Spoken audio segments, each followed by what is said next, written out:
Huwag maingay, kinaka-live na ako. Magandang umaga po sa inyong lahat. At dito naman tayo, ang pag-usapan po natin sa ngayon, ito po si Toto Tirador. Doktor na, engineer pa. Doctor of Jurisprudence, kaya mayroon akong K kung magsalita patungkol sa batas. At ngayon, ang ating pag-usapan ay patungkol sa wala po, bawal na po na ang kasunod na kongreso ang kukuha na mag-trial sa impeachment case ni Sara Duterte. Kaya patay na ang impeachment hanggang June 30 na lang. Inuulit ko, hanggang June 30 na lang ang impeachment na kaso ni Sara Duterte. At ang mangyari niyan, goodbye. So kung mag-goodbye yan, ano masasabi niya ng mga kalaban ni Sara? Yan po ay katotohanan. Wala tayong magagawa, ha? Kahit kaaway natin ang tao, basta makatotohanan, huwag tayong pumunta sa kasinungalingan. Yan lang ang aking pakiusap dyan. So, ang ang masasabi ko lang sa inyo sa ngayon po ay ito, ipaliwanag ko sa inyo kung bakit. Kung bakit na hindi na mamamatay na yung impeachment complaint. Walang forever. Pati impeachment complaint, hindi forever. So, sorry na lang talaga sa kwan. Sa lahat na gusto matunghayan kung anong impeachment, wala tayong magagawa. Ito pong batas.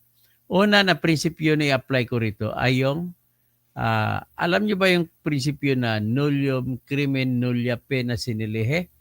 Yan po ang unang prinsipyo ko na i-apply dito sa ating pag-uusapan. So, isa pa, power cannot be presumed. And there is no law that was created to empower the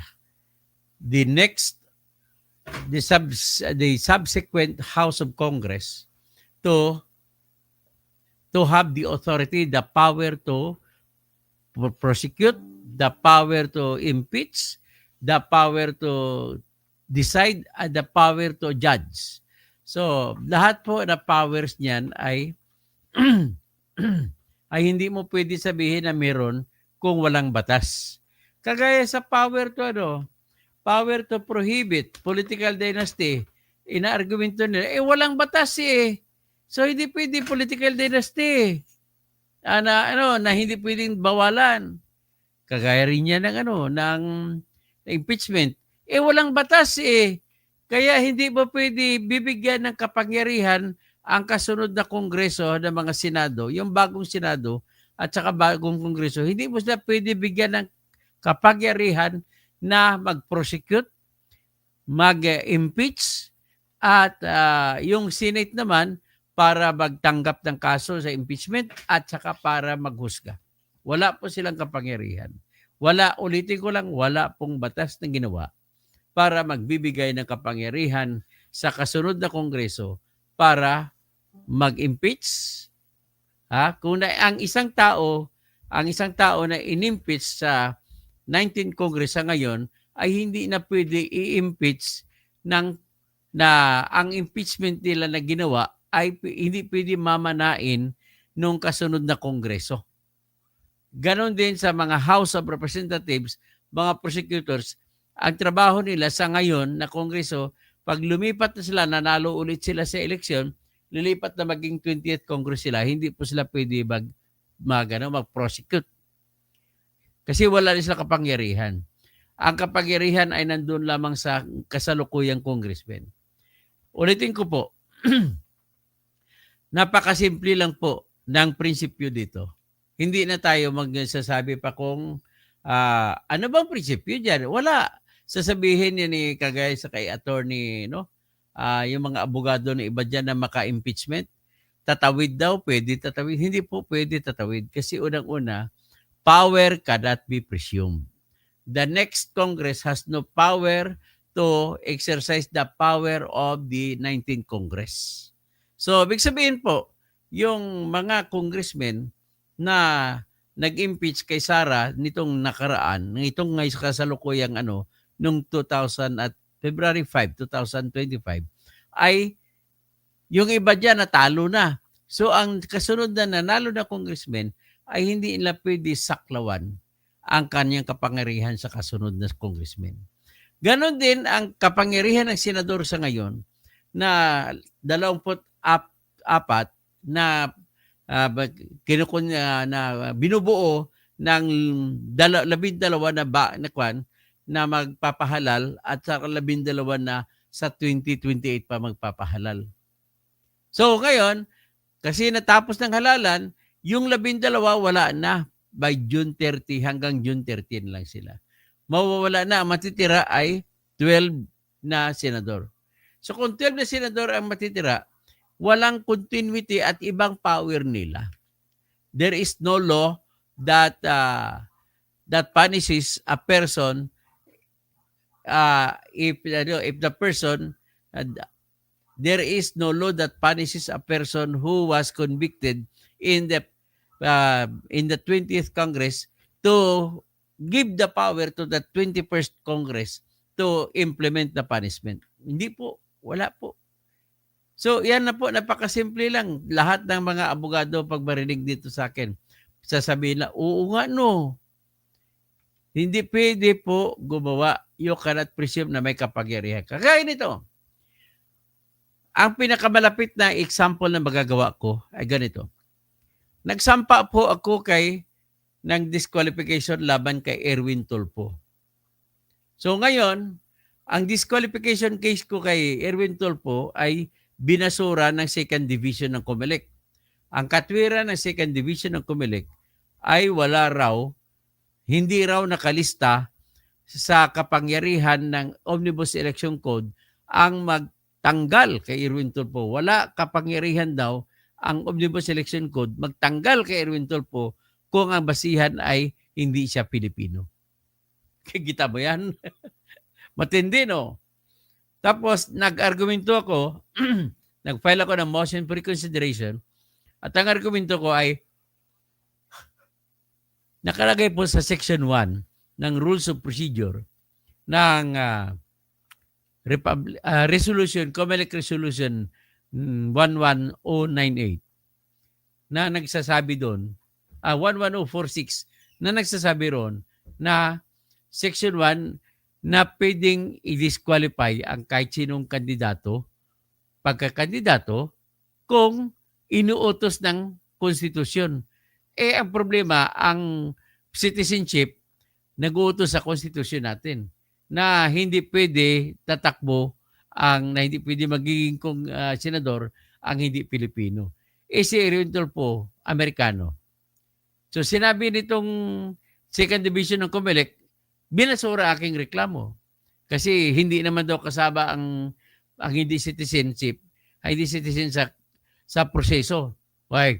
Nag-apil ako, sinabi ko sa last paragraph ng Section 68 na pinangangalandakan ninyo ay nakalagay, no permanent resident of the other countries can be allowed to run.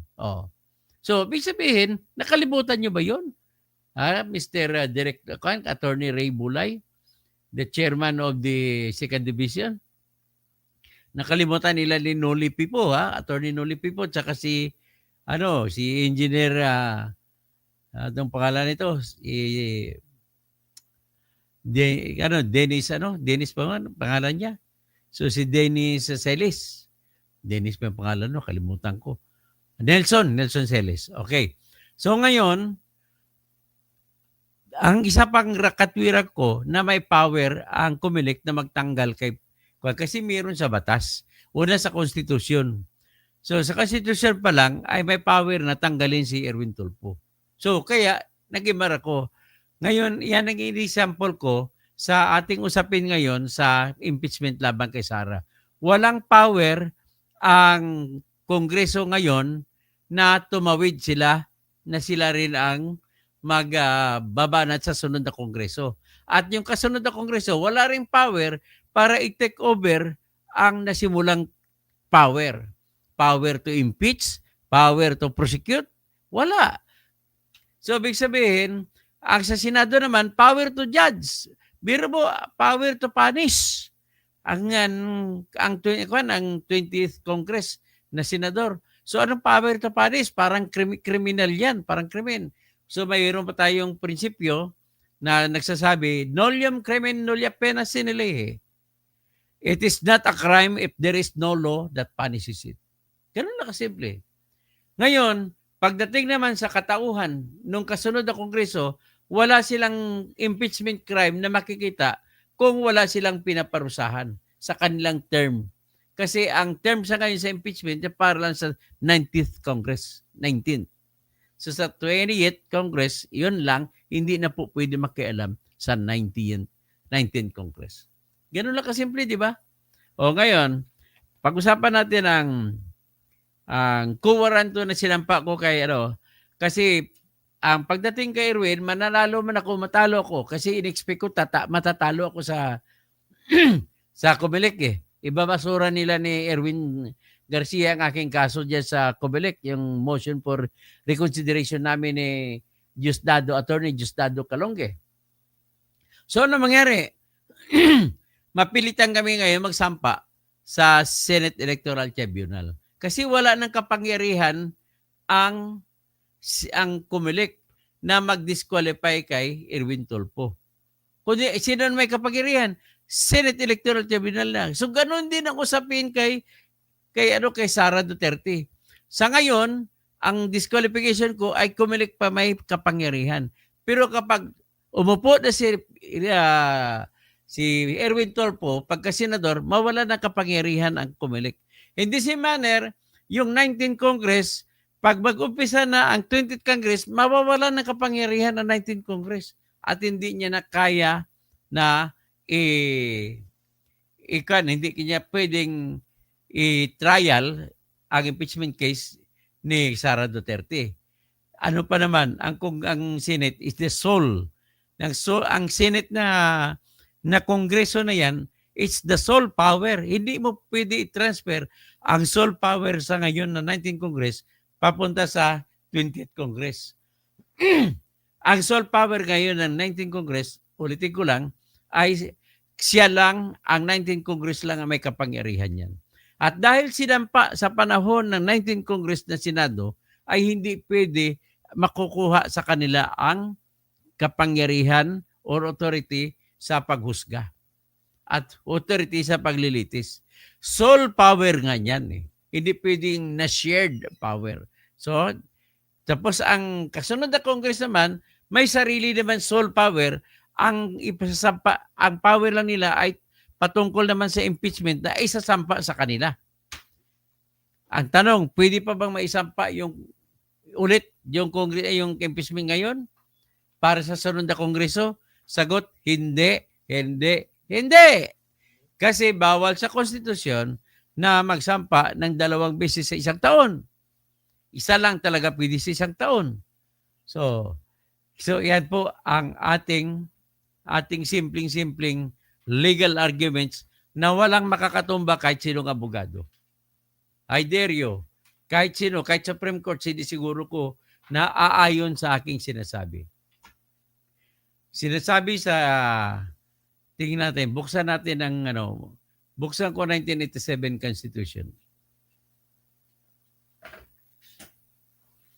Nakasabi dito sa 1987 Constitution na sole power ng pag-impeach ay sa Kongreso kung sinong Kongres. Ha? O ito, saan ba yung natin? All. 1987 Constitution. Yun. Punta tayo sa Article 11.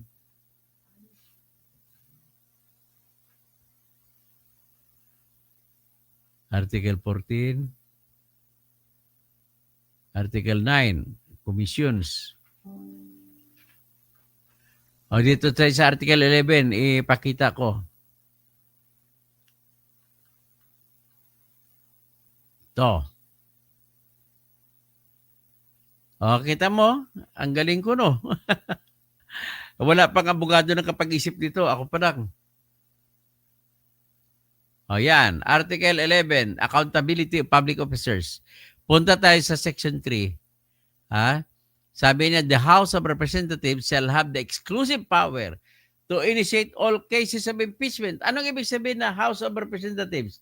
Ang House of Representatives sa particular na Congress. So ngayon, 19th Congress, ito lang po ang may kapangyarihan na solo sa pag-impeach kay Sara Duterte. Kasi sila nag-umpisa. So ang tanong, ang House of Representatives sa sunod na Congress, pwede ba nila mamanain? Sariling power naman nila yun. Hindi sila pwede makialam sa power ng sariling Congress ngayon. Parang RTC lang yan eh. May branch 1, may branch 2. Hindi pwede saklawan ng branch 2 ang mga kaso ng branch 1. Ganun lang ho, kasimple lang yan.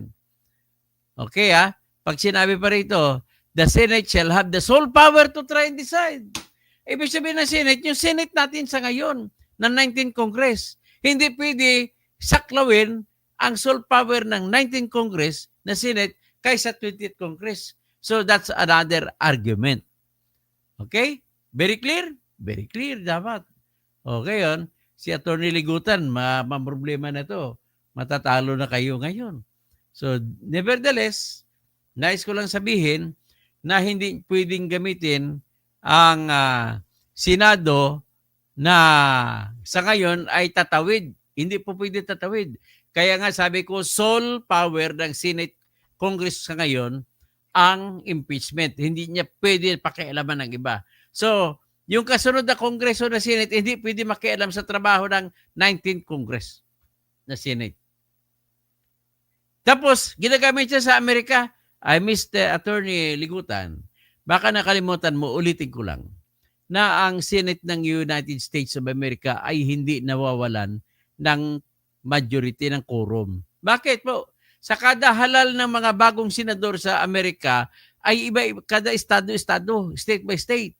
So kung hindi sabay-sabay ang eleksyon, so dahil hindi sabay-sabay, magpapahalal ngayon mga 10, 100 naman sila, ay matitira pa na majority. So majority pa rin ang quorum, hindi nagbabago ang Senate. Kahit baguhin mo pangalan, ang Kongreso lang nagbabago. Ang House of Representatives kasi papalitan lahat.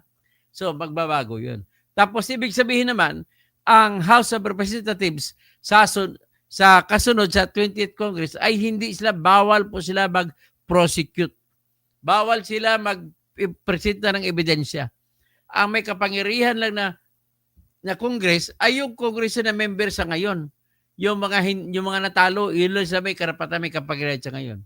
So, kaya ka, binaboy naman ni Chis Escudero kasi dapat sinimulan ng February 5, dapat simulan niya ng February 8 para pwede pang pumasok. O, ngayon, ganito mangyari. Sino sisihin natin ito? Ang sisihin natin dyan, ito yung mga 215 congressmen.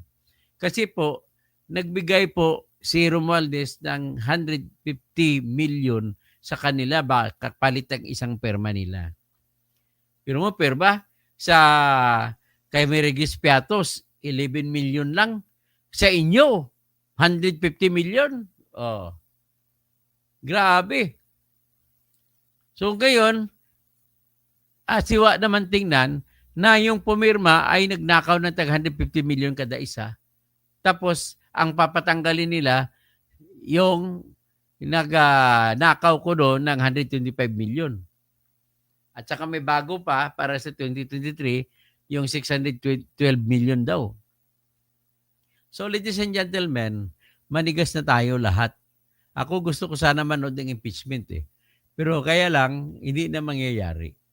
Kasi wala pong batas na nagsasabi na pwedeng itawid ang na magkaroon ng kapangyarihan din. Pero kahit na may batas, hindi rin pwede mangyari Rosale. Bakit? Kasi ang Constitution mismo nagsabi na sulong kapangyarihan yan ng Senado. Pag sinabi mo Senado, yung Kongreso lang na Senado na yun. Yung 20th Congress, iba man to sa kanila. Yung sa 2019 Congress, iba rin ito. Ha? The sole power to initiate an impeachment complaint and to prosecute the impeachment case belongs to the House of Representatives na kasalukuyang Kongreso. Hindi pwede itawid sa bagong House of Representatives. Ganon din, sole power to hear and decide the case ay sa Senado, Senate sa ngayon. Yung Senate sa kasunod na Kongreso ay hindi pwede. So pagdating ng June 30, wala na. Goodbye, Sarah. Ganun po mangyari. So paano tayo ngayon yan? Maganda pa naman tingnan sana yung mga balitaktakan yung mga abogado. Kaya lang lumalabas ng mga rin eh. Wala ring alam eh. Oh, di ba? So you better, sabi pa ni Santa Claus eh, you better not pout. Better not, cry. Kaya nga huwag ka magyabang. Okay? Hanggang dyan lang, Milicia Castromayor. Hello. So, Helen Baguio. Pick 0925. Good morning, Attorney Gina Toto. Pastor Rodi Rabi. Si Mr. Rogelio Tapado. Sir Kaka. Andyan ka sa na lang, magsampa na lang ng kaso sa ombudsman. Yun na lang ang pag-asa. Mail in Singapore. Agoy, sayang effort ni Lalay. Sino ba yung Lalay? Si Vicente Ferrer, Inday Lustay, Wars, Bloodbath. Ay, hindi na matuloy ang Bloodbath. Wala na. Hindi na pwede kasi walang power ang kasunod na Kongreso. Walang power na pakialaman ang sulong kapangyarihan ng kasalukuyang Kongreso. Okay? With that, let us close this debate for now. Mamaya natin sa gabi babalik.